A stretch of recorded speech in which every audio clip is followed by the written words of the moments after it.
2020년 1월 13일 화요일 직무의 모든 것 힘차게 시작합니다. 안녕하세요. 박주연입니다. 안녕하세요. 김창진입니다. 오늘 아침 뉴스 보셨어요?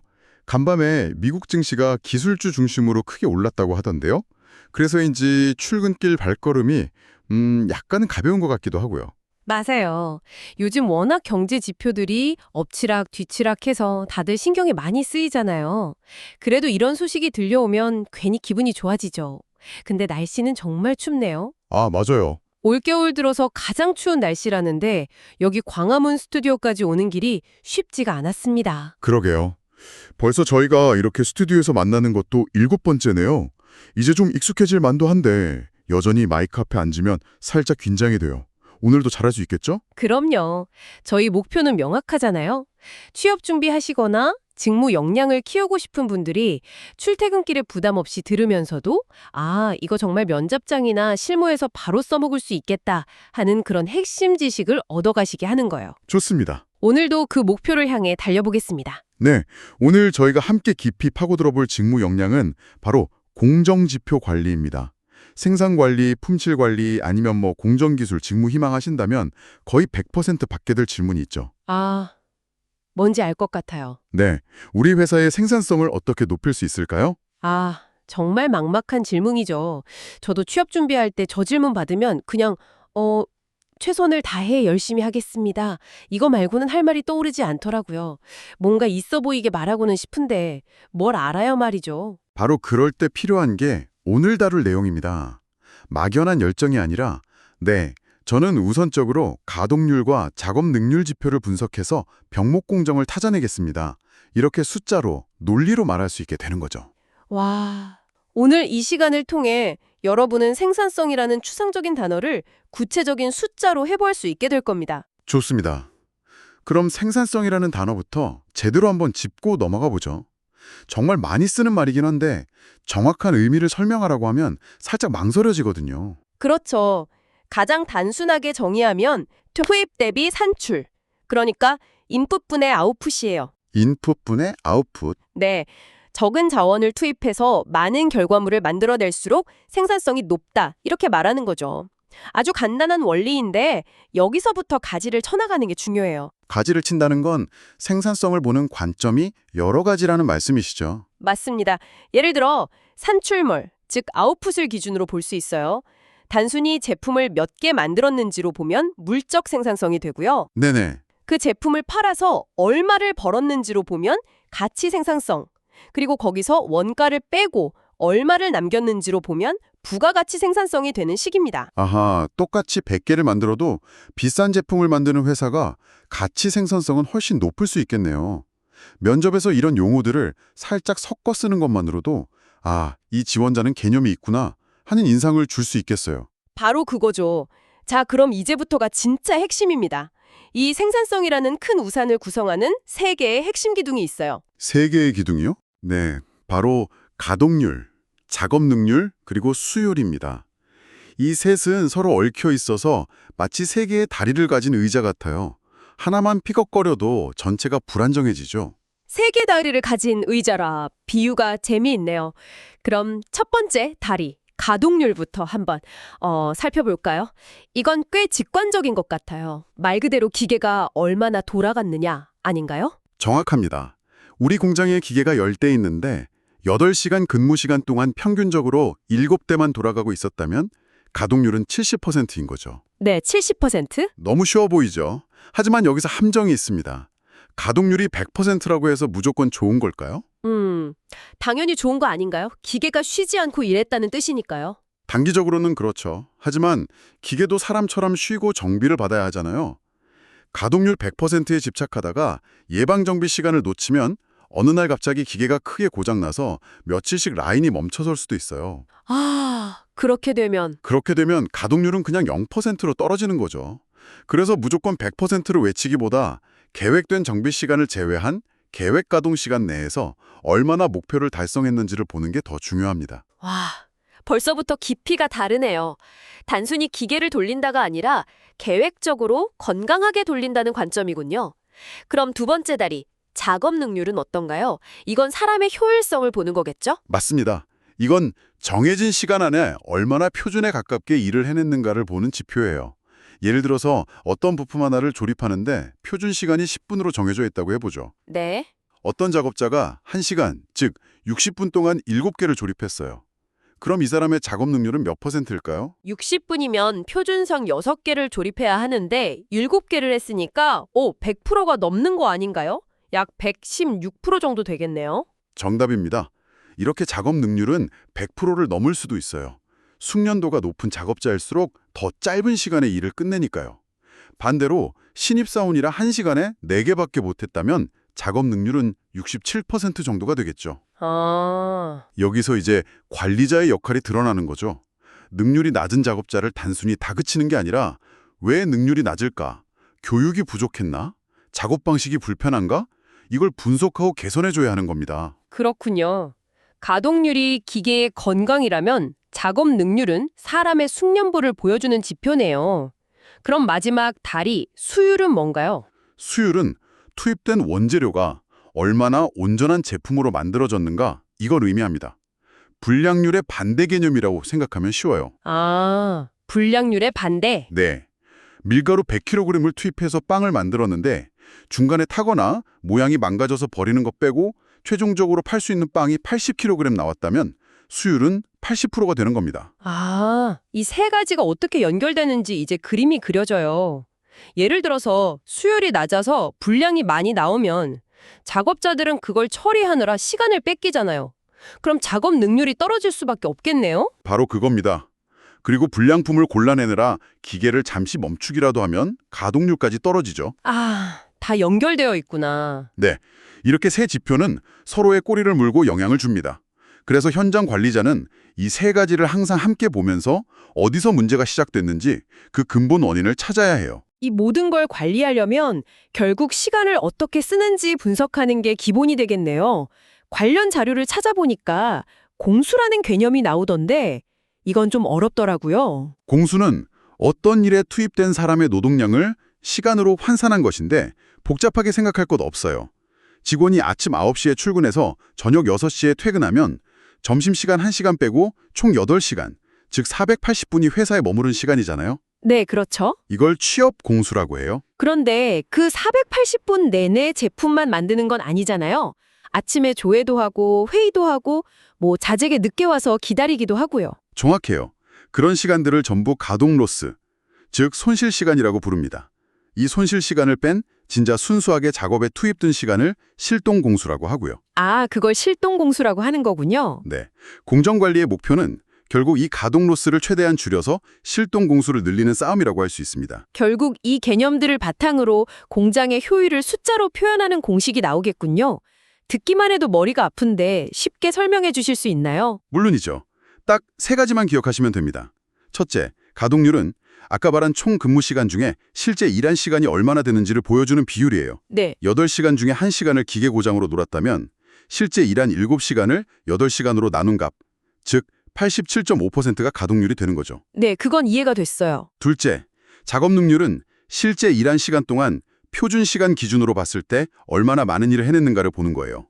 아까처럼 7시간 일했는데 표준 시간으로 계산해보니 8시간 분량의 제품을 만들었다면 작업 능률은 100%를 넘어서는 겁니다. 마지막은 뭔가요? 이 둘을 합치는 건가요? 맞습니다. 이 둘을 곱한 것이 바로 공장의 종합 건강 상태를 보여주는 종합 효율입니다. 가동률과 작업 능률을 곱하는 거죠. 예를 들어 가동률은 90%인데 작업 능률이 80%라면 종합 효율은 0.9 곱하기 0.8, 즉 72%가 됩니다. 72%요. 아, 그 숫자가 바로 우리 공장의 현재 실력을 보여주는 성적 표현셈이군요. 네, 맞습니다. 와, 이제 좀 명확해지네요. 가동률, 작업 능력, 종합 효율. 이 세 가지만 알아도 현장을 분석할 수 있는 기본 틀을 갖추게 되는 거군요. 그런데 우리가 이렇게 까직 분 단위로 시간을 쪼개고 숫자를 계산하는 궁극적인 이유가 뭘까요? 결국 돈 문제로 연결되는 거겠죠? 당연하죠. 기업의 모든 활동은 결국 원가로 귀결됩니다. 우리가 이렇게 생산성을 따지는 이유는 제품 하나를 만드는 데 들어가는 비용, 즉 원가를 절감하기 위해서입니다. 원가라고 하면 보통 재료비, 인건비, 경비 이렇게 3요소를 말하잖아요. 방금 이야기한 생산성 지표들이 여기에 어떻게 영향을 주나요? 아주 직접적인 영향을 주죠. 아까 말한 수율이 80%에서 90%로 오르면 똑같은 제품 하나를 만드는 데 들어가는 재료의 양이 줄어드니 재료비가 바로 절감됩니다. 그쵸. 그리고 가동률과 작업 능률이 높아지면 같은 시간 동안 더 많은 제품을 만들 수 있게 되죠. 그럼 제품 하나에 배분되는 인건비, 즉 노무비나 공장 전기요금 같은 제조 경비가 줄어드는 효과가 나타나는 겁니다. 아, 그게 바로 규모의 경제랑 비슷한 원리군요. 효율이 높아질수록 단위당 고정비 부담이 줄어드는 거요. 여기서 직접비랑 간접비 개념도 나오던데 이것도 중요하죠. 아주 중요하죠. 면접에서 이 부분을 잘 설명하면 점수를 크게 딸 수 있어요. 제품 A에만 들어가는 특정 나사처럼 원인을 명확하게 추적할 수 있는 비용은 직접비입니다. 네네. 반면 공장 전체의 전기요금이나 공장장님 월급처럼 여러 제품에 공통으로 들어가는 비용은 간접비고요.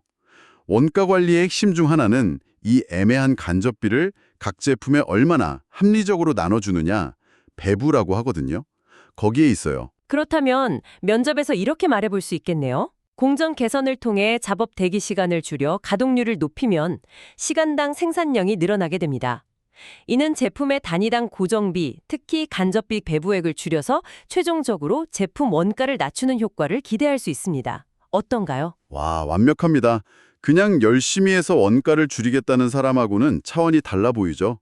현장의 메커니즘을 이해하고 있다는 걸 명확하게 보여주는 답변입니다. 좋습니다.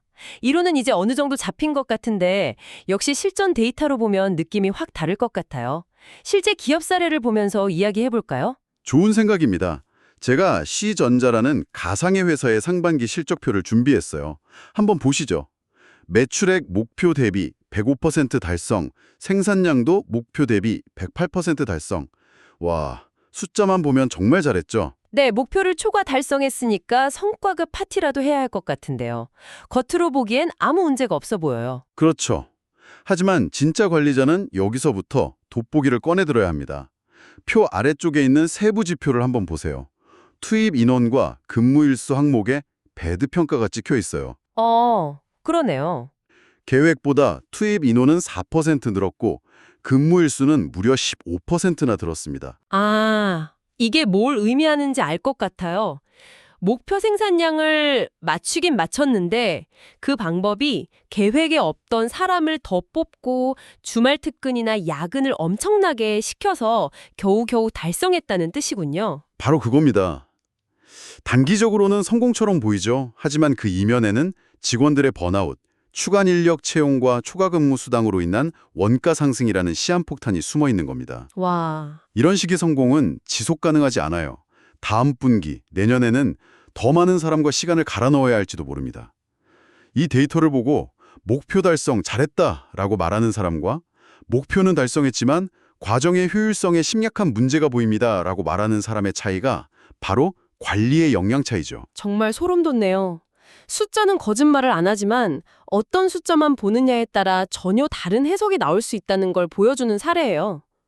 그럼 반대 사례도 한번 볼까요? 네, 이번엔 위기에 빠진 이전자의 연간 실적입니다. 이 회사는 매출이 목표 대비 92%, 생산량은 82%에 그쳤어요. 일단 실적 미달이라는 건 명확하죠. 상황이 안 좋네요. 그런데 더 심각한 문제가 있을 것 같은데요. 맞습니다. 더 치명적인 건 그 다음이에요. 생산량이 18%나 급감했는데 투입 인원과 근무일수는 그만큼 줄이지 못했어요. 게다가 설상가상으로 작업 능률과 가동률까지 목표 대비 하락했습니다. 잠깐만요. 정리해보면 주문이 줄어서 만들 물건이 없어졌는데 사람은 그대로 두고 기계는 더 비효율적으로 돌렸다는 거잖아요.